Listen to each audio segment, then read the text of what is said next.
Do I really have to do this? Oh, come on, you look cute. Hello everybody, and welcome to the Pokemon Anniversary Retrospective, where we break down the Pokemon Anniversaries, very much like the Zelda and Mario one. I'm Cass. And I'm Olivia. And without further ado, Olivia's gonna break down the rules for how this one works. Okay. So, call us Detective Pikachu because we had to do some detective work for this one. Some of these segments were really tough to find info for. For this video, we're going to be talking about the events first and then talking about the merchandise because, let's be honest, Pokemon is more of a merchandise company than anything else, according to the charts, being the top grossing media franchise in the world. So when they celebrate, they go hard. It'll just be easier to round it up with the merch. And with that being said though, we're not going to break down every Pokemon card that came out. That would just get to be way too unruly. And much like the Zelda video, we're not going to give you prices because if we did, that would get way too complicated, especially since finding some of these was almost impossible, and some of them just aren't actually possible. So with that being said, without further ado, let's start with 10.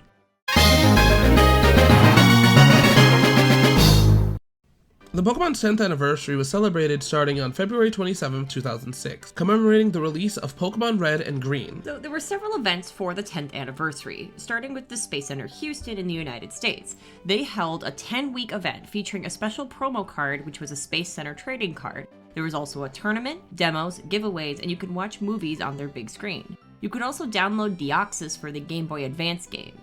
Bulbapedia claims that info for the events was printed on Pepsi cans and you could use the promo on the can to buy a kid's pass for $10, but we have no evidence that Pepsi sponsored the event in any other way. Now realistically, it could have been a state thing. This could have just been exclusive to that area, but you know, we just haven't found any real pictures of it. Right. With that being said, another event was Pokemon's Journey Across America. It was a 24-city tour with tournaments. Over 20 Pokemon could be downloaded, and there was also a Pokemon TV lounge, a Pokemon Center pop-up store as well, and something called Color Me Pokemon, which we are a bit confused on because we couldn't find what it was. We think it's just a coloring or an activity area, but the reason for the confusion is that there was a Japanese toy called Color Me Mario, so we weren't sure if that was something we should be looking for or if we should just keep it to the obvious. With that being said, it makes sense that there's probably just coloring pages because, let's be honest, despite the fact that Pokemon is a very popular company, there's no way that they'd probably have a Color Me Pokemon without them having to pay for it. Going back to the event, there was also gameplay for Pokemon Emerald, Pokemon XD Gale of Darkness, and Pokemon Troze, and a preview of Lucario Mystery of Mew. There was also a Pokemon video game tournament at the Rockefeller Center in New York City, and the finalists from all those tournaments went on to the final event for the Americas, the Pokemon Party of the Decade. The Party of the Decade was held in Bryant Park, New York, and Hulk Hogan hosted the festivities. Crazy. It was the finals for all the tournaments. There were photo ops, the American debut of Lucario, and a demo of Mystery Dungeon and Pokemon Rangers, and a farewell to Macy's Parade's Pikachu balloon. They retired it for a new model that fall. I wonder how they did that. Did they just let it off into the distance, or? Well, I hope it wasn't Sonic style. Anyways. The last event we could find for this was Pokemon Day in the Netherlands. Not to be confused with Pokemon Day, as in Pokemon Day for the actual Pokemon Anniversary. These events were held annually in the Netherlands from 2006 to 2010. For the 10th, you could choose 3 Pokemon from a list of 10 Pokemon to download, as well as there being like little meetups and stuff like that. Since I don't really know where to put this one, we're going to talk about the animated special that came around this time, which was Pokemon, the Mastermind of Mirage Pokemon. Boy, that's a name. It was apparently made with American audience in mind. Yeah, you probably shouldn't have done that. We don't deserve any kind of consideration after the Jelly Donut incident. Donuts are great. Jelly-filled are my favorite. Nothing beats a jelly-filled donut. Nothing beats a jelly-filled donut. Jelly-filled donut. Jelly-filled donut.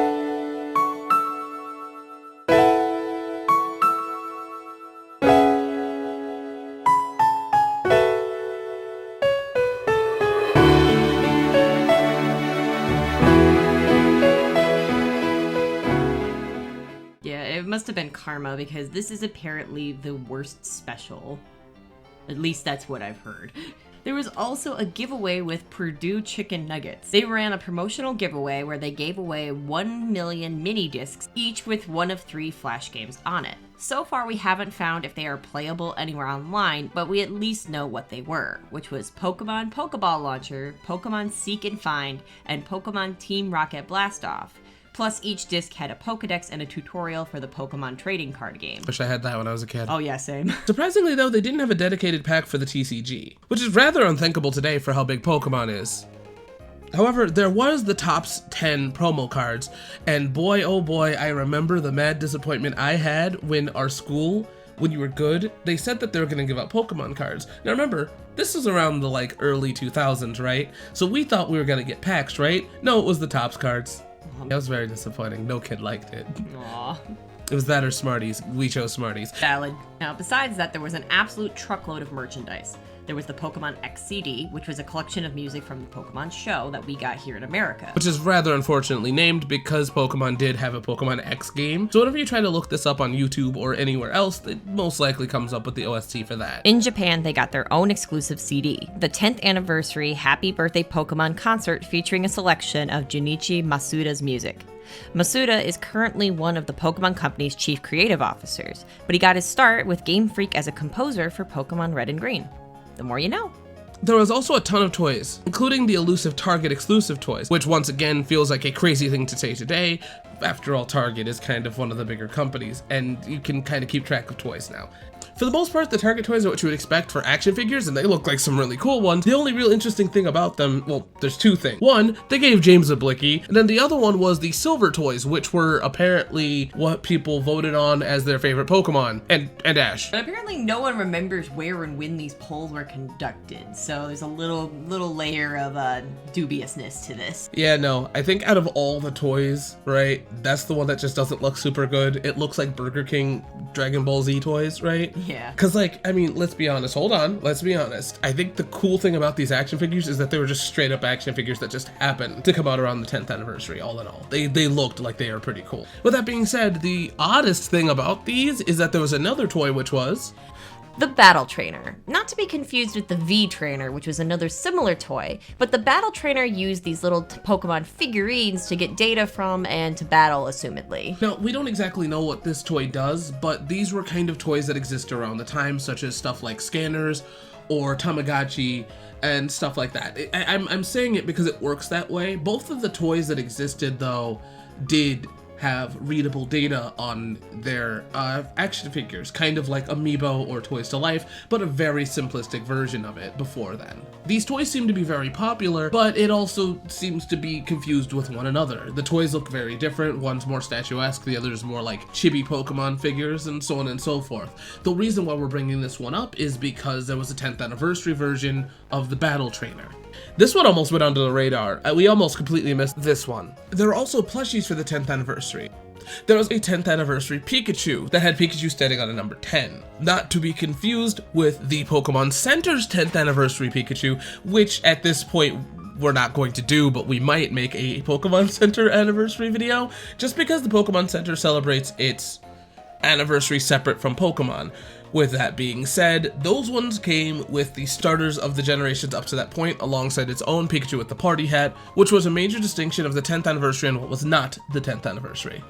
Right. So, just remember, if it's got a party hat, it's from the Pokemon Center's 10th anniversary. Which is going to come up multiple times throughout this video, and may even be a common mistake that we do in the future of this video, because when you type in anniversary or you're looking for anniversary, it's just gonna come up. Actually, we talk about that kind of in a segment later. With that being said, that's all we really have to say about the plushie itself. It is a Pikachu with a 10. And it's cute.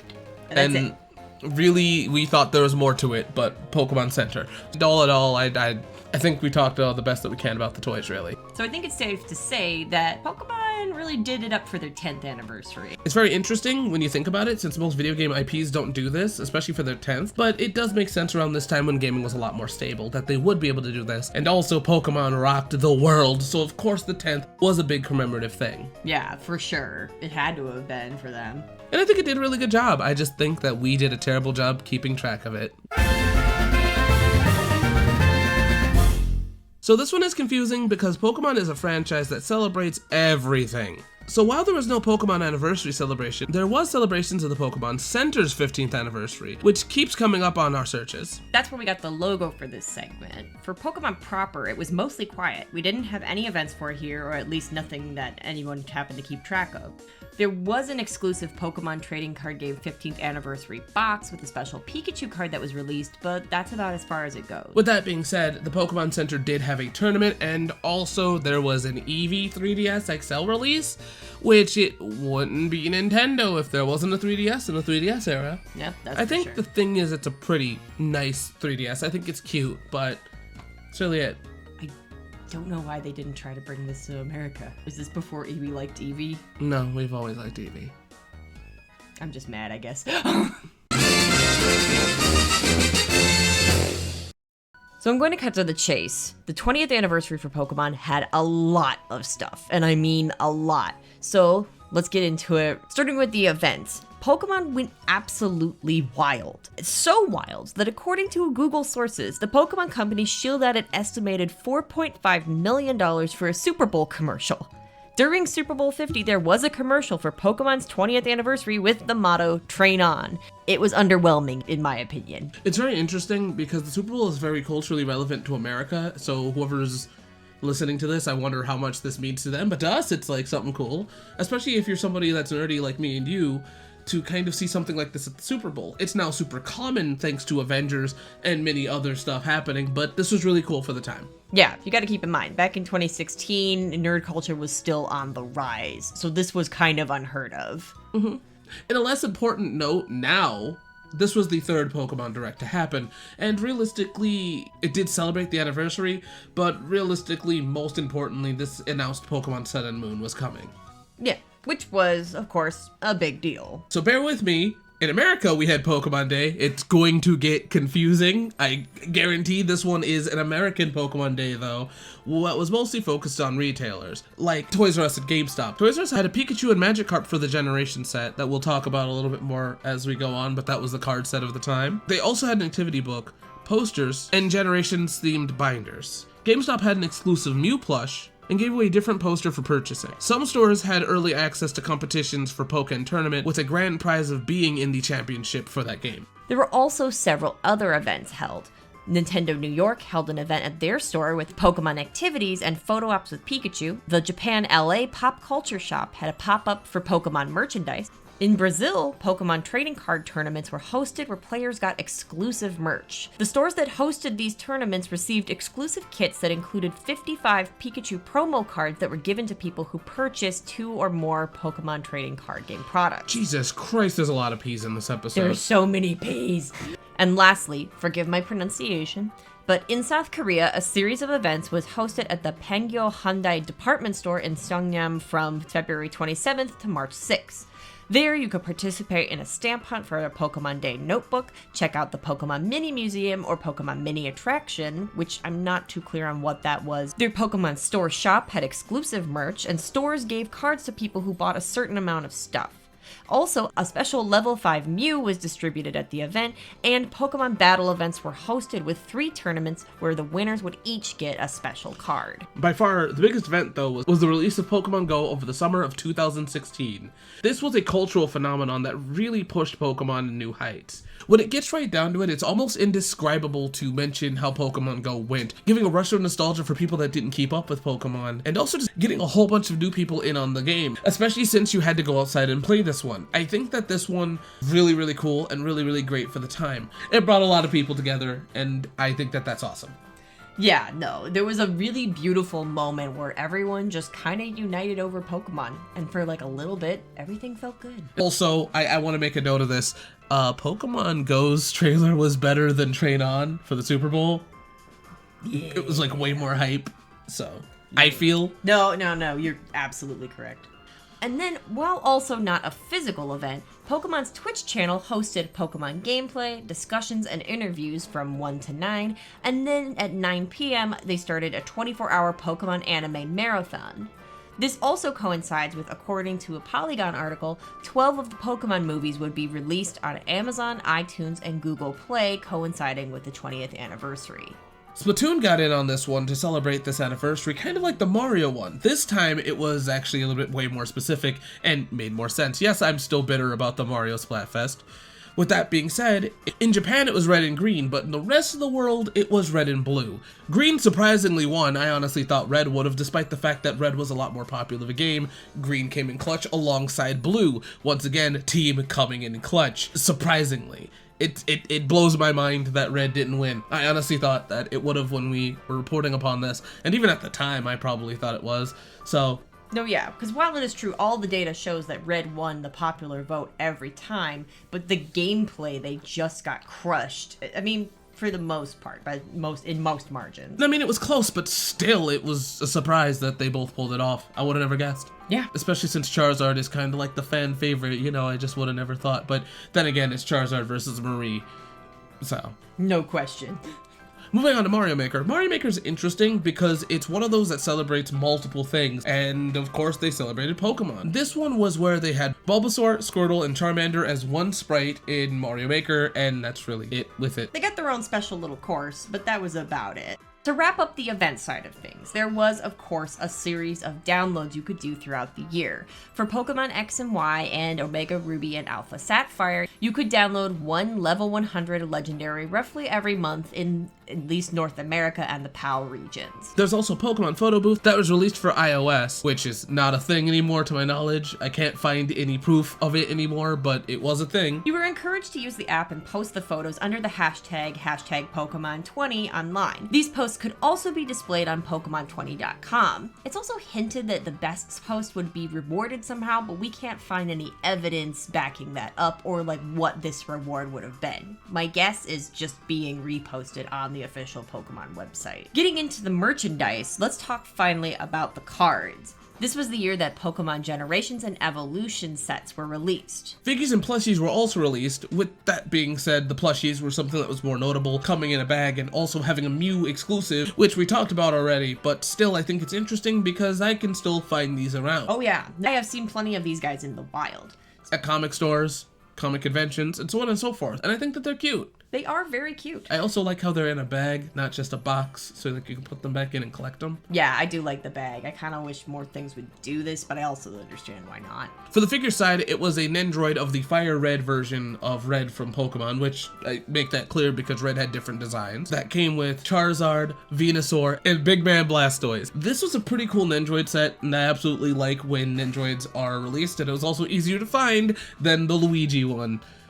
Yes, I'm still bitter about that video. Were also 4 Pikachu plushies. 2 of them were part of the 20th anniversary bag Pokemon collection, which were just 2 Pikachus, each one with a winking face and one with a normal face. The other plushie is the same, with a winking face and a normal face, but with this funky celebration print.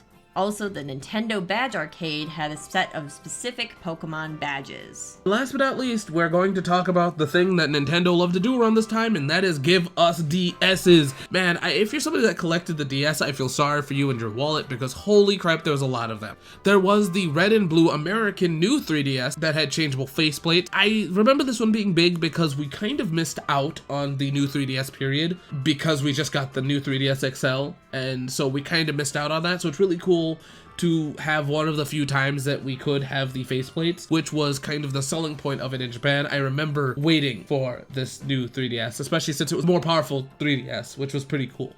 But I just kind of wanted the faceplates. But in Japan and Europe, they got the 2DSs, which were limited edition from Pokemon Yellow, Red, Blue, and even Green as well, coming with their own DS, alongside both versions of these games having it downloaded on them or downloadable, which is very notable as well because to this day, which can change very soon, Pokemon has not been on a digital space for a long time. We have not had that on NSO at least, so it's interesting that they put it on the eShop and then said, ha, no. I'm very bitter at this part. There's also a bunch of miscellaneous merchandise, such as shirts, hats, cups, you name it, they did it. And that's pretty par for the course for Pokemon. With that being said, the 20th anniversary was big. This is, I feel, what I want for something like an anniversary when it comes to merchandising, but I also think that this was a really, really cool one, especially with Pokemon Go coming out, and also the DSs.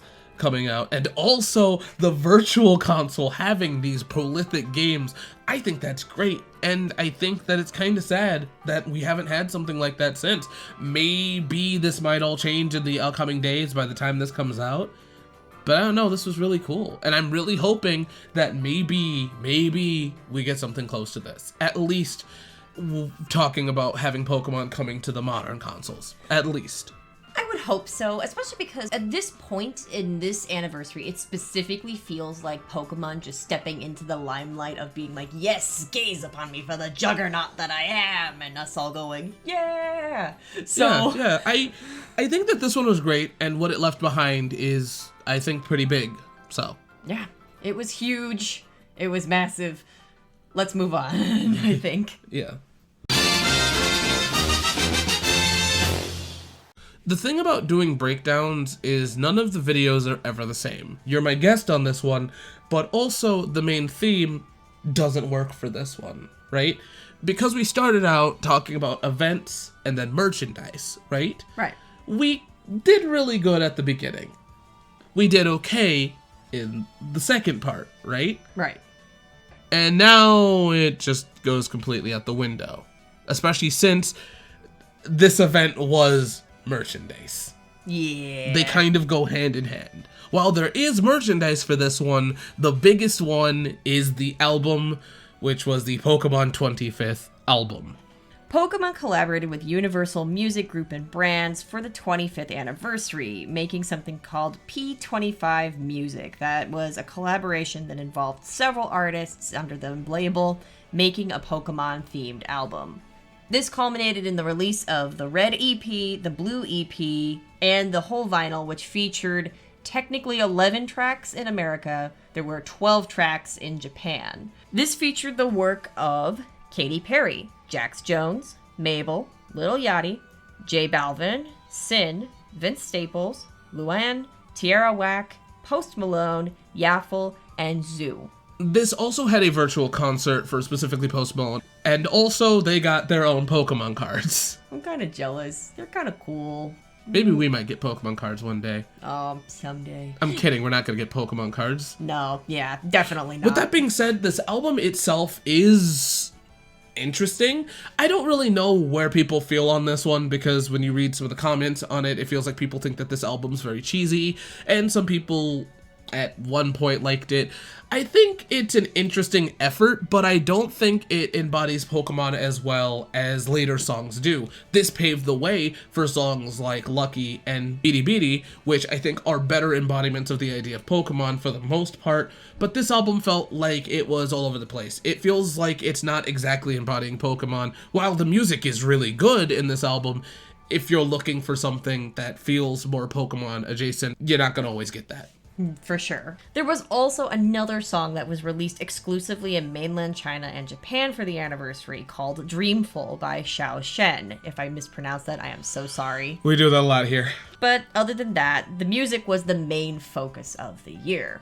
There were a few other events. For example, Pokemon collaborated with the Japanese Space Exploration Agency, where they put Pokemon on board the International Space Station with the use of AR technology. The one image that we keep finding for this event is Mr. Catch These Hands himself, Rayquaza, however you want to pronounce it. I don't know about you, but that is one of the last Pokemon I'd want to run into in space. That's why I said Mr. Catch These Hands. Instead of the P25 music collaboration and our little jaunt through space, that was pretty much it as far as events goes. Pokemon distributed their one Pokemon a year to the Sword and Shield, which was a Pikachu that could either learn Sing if you were anywhere in the world, or Celebrate if you were in Japan. With that being said, that still kind of focuses because of Pikachu learning Sing, and we went from space straight down to McDonald's. Because there was a collaboration with McDonald's distributing Pokemon cards with Happy Meals in the US, Canada, and also the UK. You could also get booster packs and General Mills cereal for a while, and that is because this was a big year for the cards. The best way to describe the actual merchandise side of this was... Ah! Gah! Gah! Wow! Wow. Whoa! Whoa! Pokemon Goggle! Pokemon Goggle! I had to put a Smosh joke in here somewhere. So this was the year the Celebrations expansion was internationally released. And of course, in Japan, they got the 25th anniversary collection exclusively. I don't know if I want to go through the whole collection of cards, but it was a lot. It was a lot. With that being said, Levi's did a Pokemon collection. It's like there were a lot of other crossovers, like Bear Walker 25th Anniversary skateboards, the Mega Construx Celebration Pikachu model. A Japanese company called Uniqlo did Pokemon stamps, as well as releasing their All-Stars collection of clothing featuring Pokemon from the Kanto and Galar regions. The Nabisco collab, which included the Pokemon Oreos. There was also a Build-A-Bear collab. While this wasn't the first time Build-A-Bear did a collab of Pokemon, this one got a very kind of sparkly kind of fur. Yep, it was a sparkly Pikachu, and you could get a boy Pikachu or a girl Pikachu. Another thing to mention within this is that there was a 25 years of Pokemon video that was released, and boy oh boy do I love these. This is a really cool video because all it really is showing Pokemon through the generations and kind of what was important or what was new from them. For instance, the beginning of the video shows the link cable and it shows all the other stuff that like was really cool for the time. And I think that that's really cool. I absolutely love videos like this. And as much as I appreciate all the other stuff that happened in 25, this was kind of my favorite thing. Honestly, yeah, it really encapsulates the evolution of the franchise. Good on you there. Yeah, thank you. And that was the 25th. I gotta say, I think it's kind of a good thing to give a break in between, like on the 5 years. Don't do as much merchandise. But with that being said, I think that this one was a fine one, especially for the Pokemon cards, especially since Pokemon cards were kind of coming up. So I think that this was a nice kind of thing to do. I have no clue if people got their hands on them. We are in a time that Pokemon cards are crazy. Well, you gotta remember, this was in 2021 when the Pokemon card market just suddenly got nuts, so... That's what I'm saying. I have no clue how it was. That's kind of the thing that sucks about these is that we know nothing about the card scene. With that being said, though, all in all, I think that this one was sure, right? Sure. It's kind of hard to come down from 20 to 25 because 25 was like Mario's 35 where a lot of stuff happened, right? A lot of really cool stuff happened, so it's really hard to come down to earth again for this one. But I think it was fine for the most part. Yeah, I think that was good. I mean, after all, we did buy the vinyl. They got us. Yeah, can't argue with that one. Like locking eyes of a Pokemon trainer, this was inevitable. We knew that this was going to come, we just didn't know it was going to come so fast. The 30th anniversary came literally at the turn of the year, it felt like. Oh yeah, no, once the new year came down, the new trailer dropped and it was go time. Quite literally like thunder and lightning. It was interesting because it felt like a challenge for us, especially since we have been doing these kind of videos. What I mean by that is they definitely aren't aware of us, but it was one of those ones where we were like, dang it. Yeah, we've been racing the clock this whole video. So without further ado, let's get into the very little that we know about the 30th anniversary for Pokemon. The reason why we're doing this is so that we can kind of start and kind of tell you what the wrap-up looks like for this one. With Pokemon, it's interesting because, like I said, this one was immediate, right? And I don't know how that is with most years. Well, argumentatively, it's going to be since February is, Pokemon Day, so we kind of get the presents around that time, if I'm correct, sometimes. Yes. So it feels like this one is going to have a faster turnaround or a wrap-up, hopefully, because Mario and Zelda kind of carry over to the next year. Pokemon, I'm hoping, does not do that. If it does, whatever. With that being said, we mostly know about Pokemon's merchandise, but we do know a little bit of what may be happening throughout the year. One of the bigger ones is that Universal Studios and its partnership with Nintendo kind of seem to go through in a very positive way because Universal Studios is doing experiences through Pokemon? Or having a Pokemon-based experience. We don't exactly know what this means, because, Universal in Japan has done, anime-based things before, so I have no clue if this means a whole new theme park, or just a... sort of like a pop-up exhibit type thing. Yeah, or like a 4D ride. I don't even know. We have not been to a theme park in so long. So I don't know exactly what goes on at them, but... they're saying that there's going to be experiences. We don't know what that exactly means. So, we do know that is coming up later this year. I also see my wife is trying to jump the gun on this one, but she's not getting me on this one. Hatsune Miku also released a music video around this time, also releasing somewhat of a collaboration this year, which is the Voltage collaboration, or Miku Project Voltage. You're not getting me on this one. I love Miku. Not happening. I see you. You were ready, but I got this. Okay, you got me. The song's name is Departure Song, and this was for the 30th anniversary. It was just released on the 28th of January. I do not know if there's more music coming, but I definitely know there's lots and lots of merch coming. With that being said, I remember watching this video in the morning when I first saw it, and I'm like, oh, that's cute. And then at the ending, it's his 30th anniversary, and I had a panic attack knowing that I would have to put this in this video. With that being said, I'm going to talk about this one because I'm wondering what this even means. Pokemon has 3 different logos this year. One of them is the traditional Pikachu cheeks, which is something that we've come to expect, but also now there's a Pikachu logo and a Magikarp logo for Korea, which I'm assuming that's gonna mean something, maybe. No, I'm very curious about that. I'm wondering if we're either going to see a Magikarp-themed line of merchandise, or if maybe Magikarp is just a more popular Pokemon in South Korea. I don't know. So we would love to see what Pokemon does in South Korea this year for its 30th anniversary, especially because they went to the trouble of giving everybody matching logos. I think that's really cute. They're different themes, but it's the same design, you know? What would America's logo be? I think we just get the Pikachu. I know, but like if we had it, what would our Pokemon be? Charizard. Why did I even lie? Yeah, Why did I was even gonna ask say, that? it's We knew it was Charizard. gonna be Charizard or Charmander, or the starters maybe, And we're gonna assume Charizard, but or Pikachu. Most parents know Pikachu exclusively. When you say Pokemon, they think of Pikachu exclusively. With that being said, to no one's surprise, there will probably be way more Pokemon cards, but the TCG already has announced a 30th anniversary trading card set, I think. Realistically, since we know nothing about the cards, we're not gonna go much into it, but it looks like it comes with a commemorative coin and a Pikachu. Surprise, surprise. now there is also some other merchandise that has been announced. Uniqlo is back with a Pokemon 30th anniversary collection of t-shirts and other apparel featuring Gen 1 artwork. A new toy set each featuring the starters for each generation, a set of new plushies for the Pokemon Center for the Comfy Friends or Pokemon Fua line. And our boy is back with the 1997 Big Pikachu. Let's go! Yes, I want this. Represent for all our chunky boys out there. Chunky Pikachu supremacy! With that being said, it's looking like this anniversary is going to be big. It makes sense, it's 30, but like... Have they ever come out swinging like this before?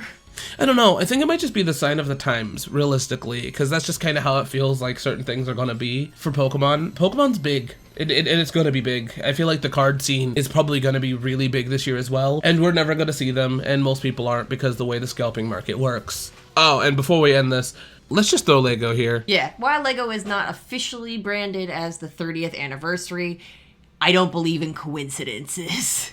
They announced it a while before, so it's probably going to be here, especially if people count games, because we didn't do this, but people do, especially on the Bulbapedia, count the video games that came out this year. So I feel like Lego could count a little bit. And I'll accept that. I feel like this one was kind of inevitable, but this one kind of hit us last minute, which is why we're adding it now. Pokemon Day will be at the New York store for the 30th anniversary. They're going to be doing a celebration on actual Pokemon Day. Interesting that they're only doing New York and not San Francisco store, but maybe it might not be equipped. And also, I think the Pokemon store already has a foothold in the New York area because that was where the old Pokemon Center was before it just became the Nintendo Center. And that might just be the reason why. But either way, I think that that's really cool, and this video really needs to be out, or we're gonna have to keep adding to this. We already had to do this, actually. Yeah, this is like the second or third time. So for now, this is all we got.